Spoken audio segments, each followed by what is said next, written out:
پھر آئیے حضرت ابراہیم علیہ السلام کا زمانہ دیکھیں، جناب ابراہیم کو حکم ہوا کہ اپنے بیٹے اسماعیل کے ساتھ خانہ کعبہ کی تعمیر کرے۔ حضرت ابراہیم نے کعبے کی تعمیر شروع کی۔ جب کعبے کی دیواریں بلند ہو گئی، ہاتھ وہاں تک نہیں پہنچ رہا تھا، اپنے بیٹے اسماعیل سے کہا بیٹا اسماعیل ایک پتھر لے آؤ تاکہ اس پہ کھڑے ہو کے میں کعبے کی دیواروں کو بلند کروں، کہ میں چاہتا ہوں کہ اللہ کا گھر دوسرے گھروں سے بلند ہو، امتیاز ہو جائے۔ اسماعیل علیہ السلام ایک پتھر کو لائے اور حضرت ابراہیم علیہ السلام اس پتھر پہ سوار ہو گئے اور پھر آپ نے کعبے کی بقیہ تعمیر فرمائی۔ اور بعض روایتوں میں یہ آیا کہ وہ پتھر میں حضرت ابراہیم کے کھڑے ہونے سے یہ تاثیر ہو گئی کہ حضرت ابراہیم علیہ السلام پتھر پہ کھڑے ہوتے اور جب آپ کا ارادہ ہوتا کہ اس طرف میں دیوار تعمیر کرو تو پتھر خود بخود اس طرف چلا جاتا، یعنی حضرت ابراہیم کے دل کے ارادوں کو اور ان کے مقصد کو بھی سمجھ رہا ہے پتھر۔ اور یہ شرف اور یہ عقل اس میں کہاں سے آ گئی؟ حضرت ابراہیم نبی کے قدم سے مس ہونے کی وجہ سے۔ اب بہت عرصے تک حضرت ابراہیم اس پتھر پہ کھڑے ہو کے تعمیر کرتے رہے، نتیجہ کیا ہوا؟ پتھر پہ حضرت ابراہیم علیہ السلام کے قدم کے نشان ثابت ہو گئے، موم کی طرح پتھر نرم ہو گیا اور حضرت ابراہیم کے کچھ پیر اس میں اندر دھس گئے تھے، آج بھی وہ نشان موجود ہے۔ اب تعمیر کعبہ ہو گئی مکمل۔ اب یہاں ایک نقطہ سنیں، جب آپ مکان بناتے ہیں تو بہت سارے پتھر نکلتے ہیں، پتھر نکلتے ہیں نا، ڈھیر لگ جاتا ہے جس کو کیا بولتے ہیں؟ ملبہ۔ آپ کیا کرتے ہیں اس ملبے کو؟ مولانا کے بھی اگر گھر کا حجرہ بن رہا ہے تو آپ وہ ملبے کو کیا لوگ لے جاتے ہیں کہ یہ بہت تبرک ہے لے جاؤ، پھینک دیتے ہیں نا۔ حضرت ابراہیم نے بھی وہی کیا۔ اب سارے جو فضول کعبے کی تعمیر میں جو پتھر لگنے تھے لگ گئے، اب جو نہیں لگ پائے چلو ہٹاؤ، صاف کرو کچرا۔ تو اللہ نے فرمایا کہ اے ابراہیم سارے پتھر پھینکے جائیں گے مگر وہ پتھر نہیں پھینکا جائے گا جس پہ آپ کے قدم نازمین لگ گئے ہیں۔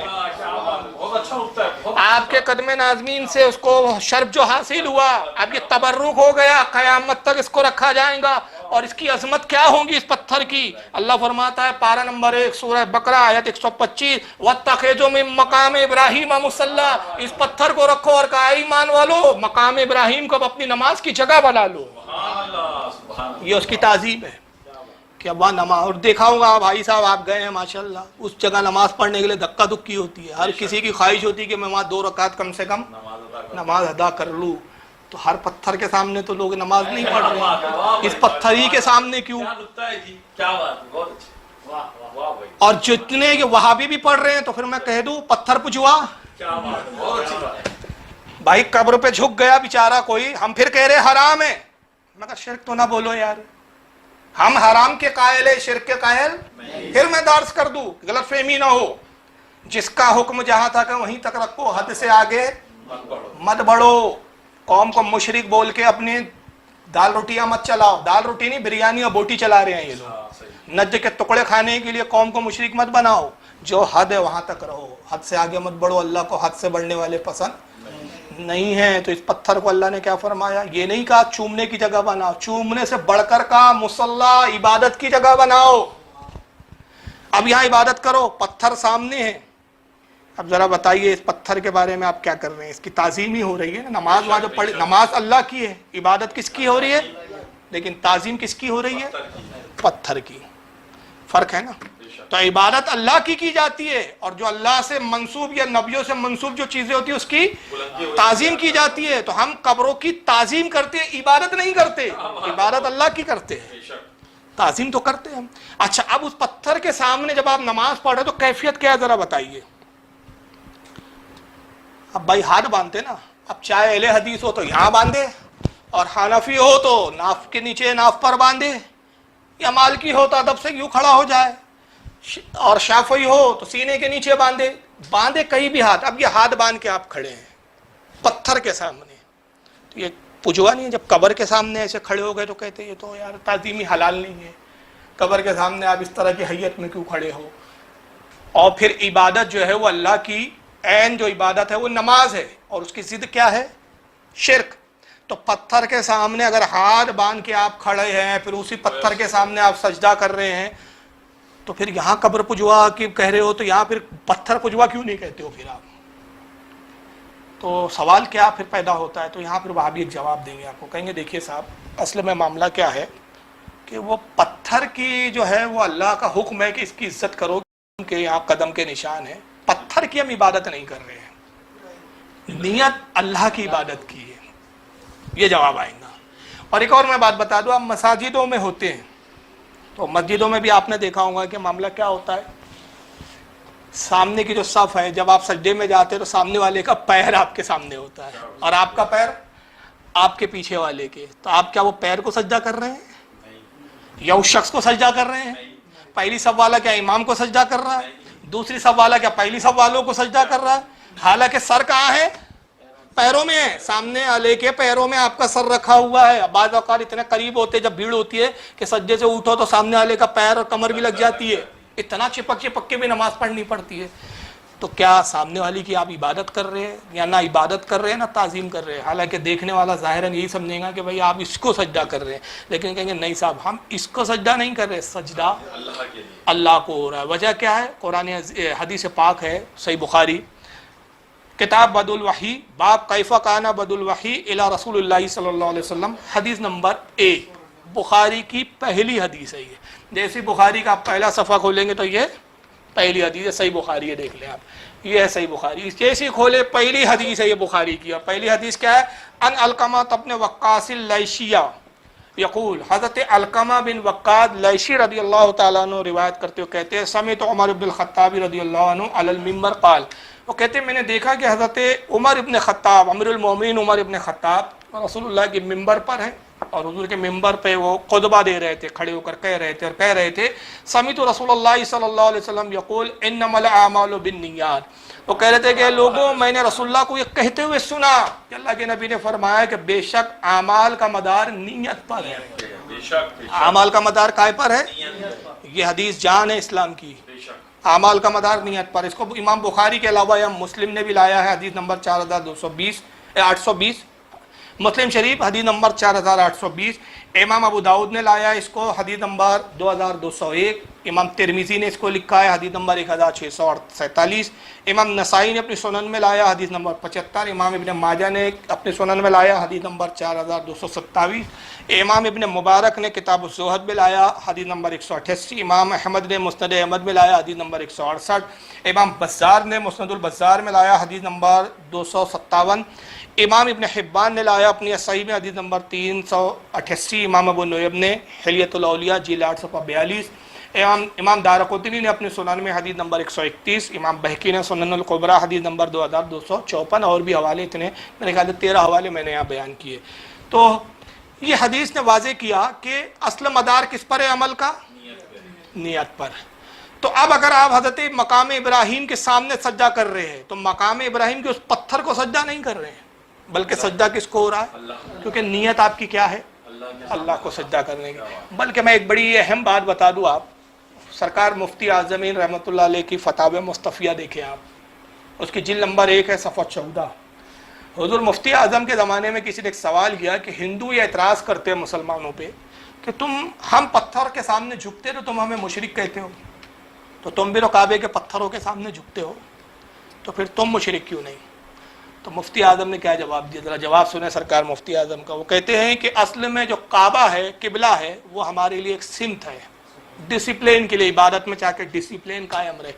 ہمارا یہ عقیدہ نہیں ہے کہ کعبۃ اللہ میں ہی اللہ ہے یا اسی سمت میں اللہ ہے، اللہ تو سمتوں سے، جہتوں سے، مکان سے، قید سے، قیود سے پاک ہے، یہ تو ڈسپلین کے لیے۔ ہم پتھر کو سجدہ نہیں کرتے، اس کی طرف ڈسپلین کے لیے رخ کرتے۔ اور اگر نعوذ باللہ کسی کا یہ عقیدہ ہو، سنیں غور سے، اگر کسی کا یہ عقیدہ ہو کہ میں کعبے کے پتھر کو سجدہ کر رہا ہوں، وہ کافر ہے۔ کعبۃ اللہ کے پتھروں کو ہم سجدہ احترام کرتے ہیں کیونکہ کعبۃ اللہ ہے، دوسرے گھر سے ممتاز ہے، اللہ کا گھر ہے۔ احترام ایک الگ چیز ہے، تعظیم ایک الگ چیز ہے، لیکن سجدہ ایک الگ چیز ہے، زمین آسمان کا فرق ہے۔ تو یہاں بھی جو مدار ہے وہ کائے کا ہے؟ نیت کا، کہ نیت کعبۃ اللہ کو سجدہ کرنے کی نہیں ہے، کعبے کے پتھر کو سجدہ کرنے کی نہیں ہے، نیت اللہ کو سجدہ کرنے کی ہے۔ تو اصل میں نیت دیکھی جائیں گی۔ تو سوال یہ پیدا ہوتا ہے کہ جب کوئی قبر پہ سجدہ کرتا ہے تو آپ وہاں اس کی نیت کیوں نہیں دیکھتے؟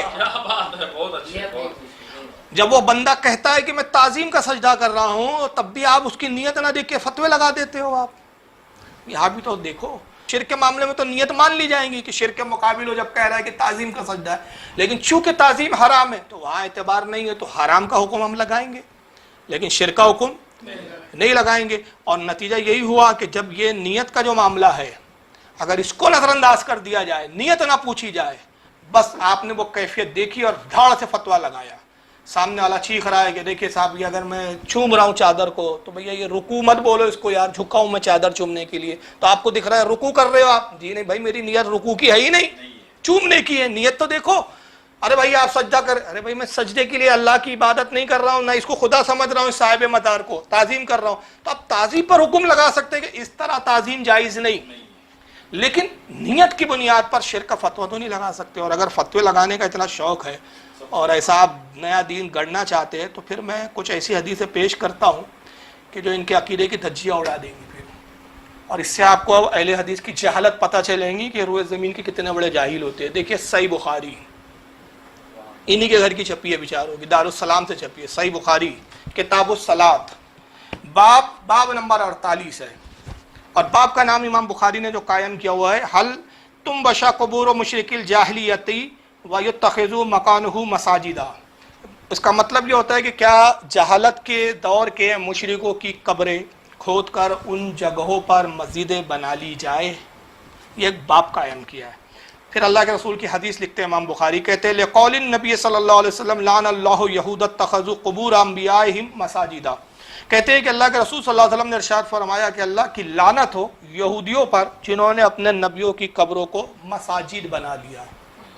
یہودی کیا کرتے تھے, جہاں کسی ولی کا ان کے ولی کا انتقال ہوتا تھا اسی قبر کے ارد گرد وہ پوری مسجد بنا لیتے تھے.